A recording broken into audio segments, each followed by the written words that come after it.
Good morning, students. Today's topic is gene libraries. This is the last topic in my lectures in the syllabus, the last chapter. So, we have come across what is a recombinant DNA technology, what are the different enzymes used in recombinant DNA technology, what are different cloning vectors, what are different cloning hosts, and how transformants are selected. Now the topic is gene libraries.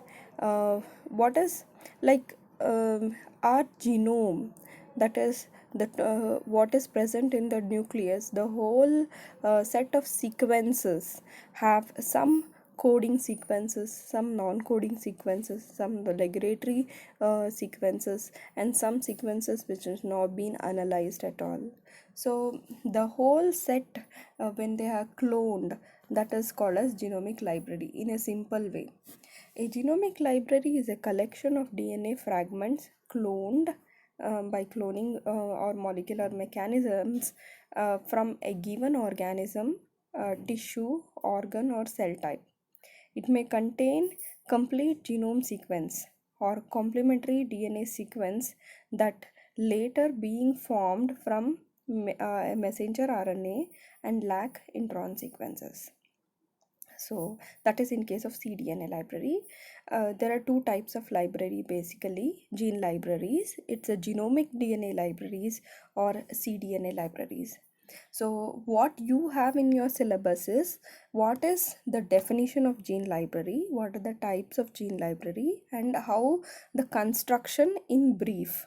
So first I'll take genomic DNA library. Genomic DNA library does not just mean nuclear genome library. It also means organelle genome library also. Both together you can take it.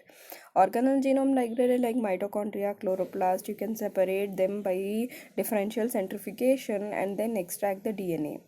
So construction or preparation of genomic library depends upon the organism and size of the genome. Like once the genomic library represents complete genome, that means a complete genome is made into DNA fragments, and they are made multiple clones, and they are clones into different vectors, and then they are stored. Okay, so the first steps in genomic preparation of genomic library is isolation of genomic DNA. This is done by simple method. You have to grow the organism. Say you are isolating genomic DNA from E. coli. You grow the organism, you lyse the cells, and then once you lyse the cells and precipitate the DNA, there are processes like CTAB method. You precipitate the DNA, and then once precipitated DNA you can run that on agarose gel and confirm that is this single band. See, it is running. If we are run on 0.8% agarose gel, it for till the tracking die comes way half above the half length of the gel, then if you see this kind of pattern, then it is genomic DNA, there is no contamination. Then you continue with generation of fragments. Now the whole genomic DNA is very big, you cannot put that into a vector. So what you do is you cut the genomic DNA. So how do you cut the genomic DNA? You cut the genomic DNA by something called as restriction enzymes. You would have come across restriction enzymes like EcoR1, BAMH1, SAW3. These are the enzymes which do random cuts on the DNA. So you get different length of fragments. So you know that the enzyme is a 4 base cutter. So you can approximately predict, if you have 1 kb length of the DNA, what could be the probable lengths of the fragments. The criteria to choose these enzyme or enzyme pair is in such a way so that the reasonable size DNA fragments are generated. uh, because these random cuts are made, these fragments are very big in size, and it is likely that each and every genomic sequence is presented in the pool. As the size of this fragment is large, complete genome will be represented in very few numbers of clones. Apart from enzymatic digestion, you can do mechanical shearing of genomic DNA also. Advantage of enzyme digestion is you can directly digest the vector also, and then you can get the clone. So how to calculate how many fragments are generated? If a organism has a genome size of 2 into 10 to the power of 7 kb and an average size of fragment generated is 20 kb, then the number of fragment generated, that is n, is equal to 10 to the power of 6. This is minimum number to represent a given fragment in library, whereas the actual number may be large. So you can use this formula n, that is the number of clones what you have to make, is equal to natural log into 1 minus p, that is the probability, divided by 1 by 1 by 1 minus 1 by n, that is size of average size of the fragment. So once you know approximately what is the minimum and maximum size of the fragment, then you choose the cloning vector. The suitable cloning vector to prepare genomic library can be selected based on the size of the fragment of genomic DNA and carrying capacity of the vector. So we have come across these different vectors like plasmid. Maximum carrying capacity, best carrying capacity is 15 MB, and then in case of yeast artificial chromosome, it is the highest. So based on that you choose the vector, and the vector is also digested with the same enzyme and put for ligation to get the clone. In case of mechanical shearing mediated fragment generation, putting this fragment need additional effort. Like you have to put the linkers, and then those linkers from the vectors, and the fragments have to be or adapter molecules which will generate sticky ends, and then an alternative endonuclease you have to take, and you have to take care that the fragments are not generated internally again, and then the what do you say, the vector is not generated internally. Such endonucleases you have to take, and then do a ligation step, and now your vector and insert together, that whole plasmid is ready for transformation. It is either transferred onto a bacterial strain or yeast strain, and then you have different methods by which you can observe, and then you have the genomic library created.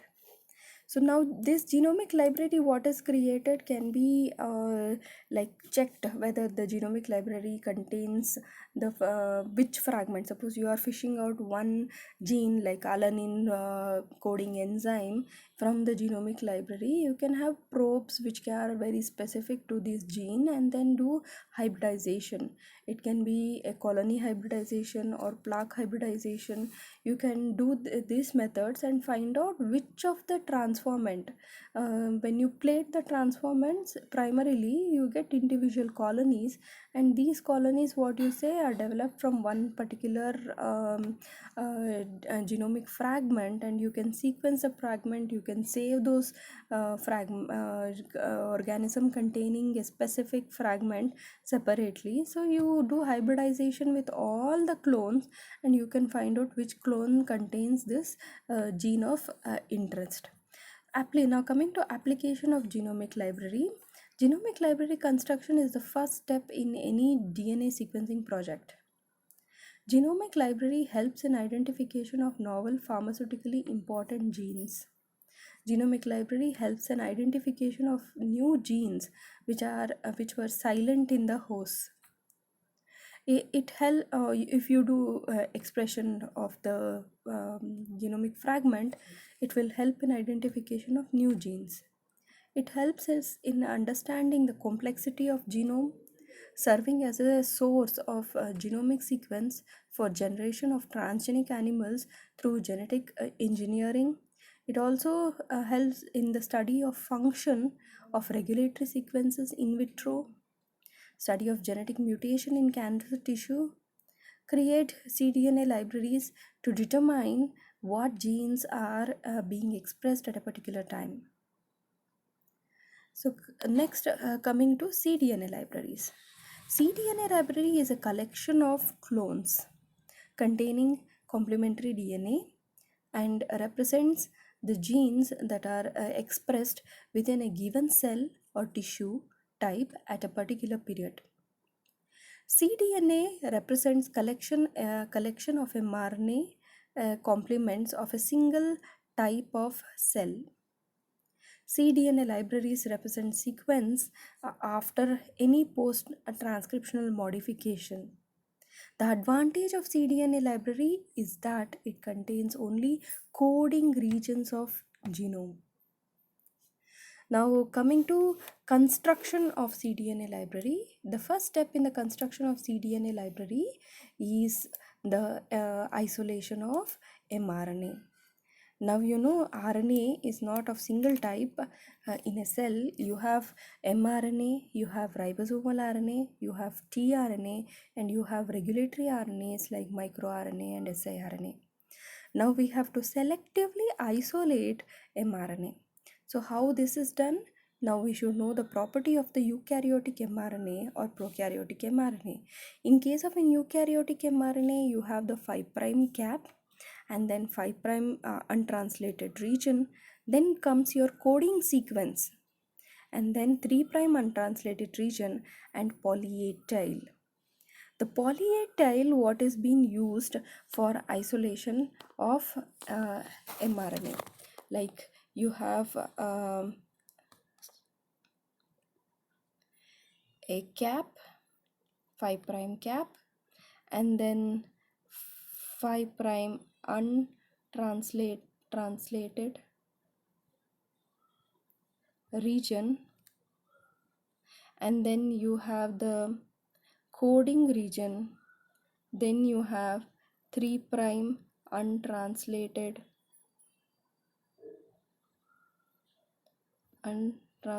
region, and you have poly A tail. So this poly A tail is what utilized for purification. Suppose you have beads which contains a run of poly T, oligo DT, what we call as, then our mRNA will bind here, and then you can use this selective property and then you can purify the mRNA. There are kits available by which the isolated mRNA, first you have to take the cells, you have to lyse the cells, and there are procedures like trizol or chyotropic based procedures by which you can isolate the mRNA, check the mRNA on the gel, and you put the mRNA into this oligo DT based kits, and then you can isolate the mRNA selectively.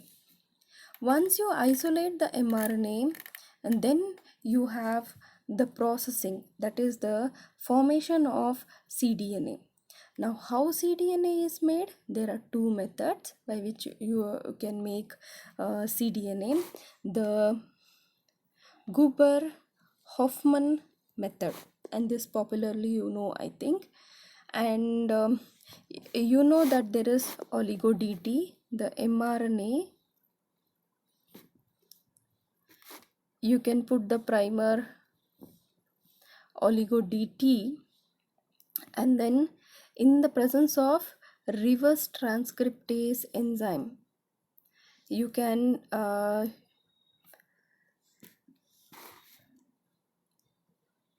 oligo DT in the presence of reverse transcriptase enzyme and DNTPs, you can synthesize the DNA, that is, this will be the complementary DNA. Okay, and then what you get, this DNA RNA hybrid is treated with RNase H. This is an enzyme which will break down the RNA and produce the nick, okay, at multiple sites. Then DNA polymerase is used to perform DNA synthesis using multiple fragments as RNA primer, and then you can ligate with the ligase enzyme. Now you get double-stranded DNA. Okay, so there are other methods by which you can synthesize the cDNA. I'll mention that.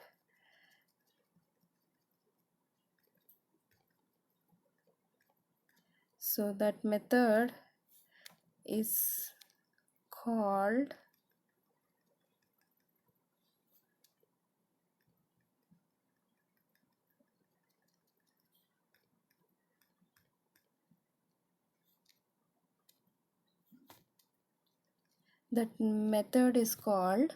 homopolymer tailing. Okay, this is slightly different method. You have the RNA with poly A tail, and then you have oligo DT primer is used with mRNA as a template to prepare first strand cDNA synthesis. The enzyme used here is reverse transcriptase enzyme. Now you have the first strand cDNA synthesis. The difference between that and here is after synthesis of the first strand, terminal transferase is added. Now to this, you remember the enzyme terminal transferase is added, and then you give DCTP to add CCC at the ends. Okay, to add CCC at 3' of both mRNAs and newly synthesized cDNA strand. So you have CCC here, you have CCC here, strand which is synthesized. Now you have DNA RNA hybrid is loaded onto alkaline sucrose gradient. Okay, this step will hydrolyze the RNA and allow the full recovery of cDNA. Now you have added CCC, and then there is synthesis of cDNA. The next step will be add oligo. Next step will be oligo DG primer. Okay, now you are adding oligo DG primer, which is used as a template to prepare second strand of DNA with the help of DNTPs, and this will act as the primers. So in this method you can do cDNA synthesis. First is Gubber-Hoffman method, that is the regular method what you all know. The second is homopolymer tailing. So now coming to application. Now again, once you have the double-stranded DNA, you have to transform into a suitable host like a bacterium or a yeast cell, and then screening of the clones are made. Now what are the application of cDNA libraries? Here you are not taking genomic DNA, you do not have the intron sequences, so you have the complete coding sequence of the organism. So applications are, so cDNA can be directly expressed in prokaryotic organisms, or cDNA libraries are useful in reverse genetics where the additional genomic information is of less use. You don't have interference of introns. cDNA library is useful for isolating genes that code for particular mRNA. cDNA library is a powerful and useful tool in the area of biotechnology. It helps in expressing eukaryotic genes in and then trying to find the function of it.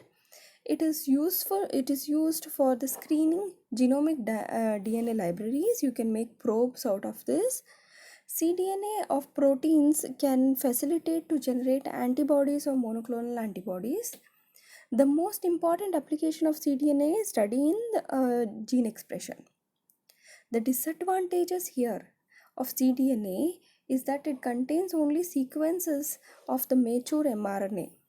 If you have an alternative splicing happening, you do not have the intron sequences. Each cDNA represents an mRNA. Introns and other sequences that are altered after transcription are not present, such as promoters, enhancers. There is no information you can get from cDNA library. It is also important to note that cDNA represents only those genes expressed in the tissue at that particular moment of extraction. The frequency of particular DNA sequence in a cDNA library depends on the abundance of the corresponding mRNA in the given tissue. So these are the differences between the genomic library and cDNA library. Genomic library includes all possible fragments of DNA from a given cell or organism. cDNA library carries only expressed gene sequence.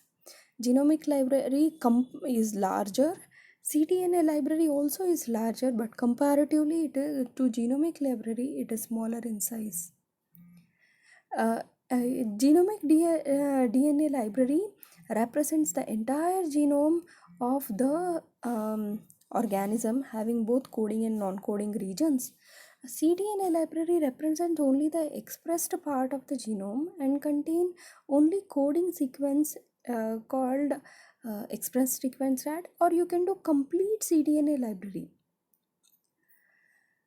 Vectors used in genomic library are mostly the higher capacity vectors like lambda-phage, cosmids, BAC, and YAC.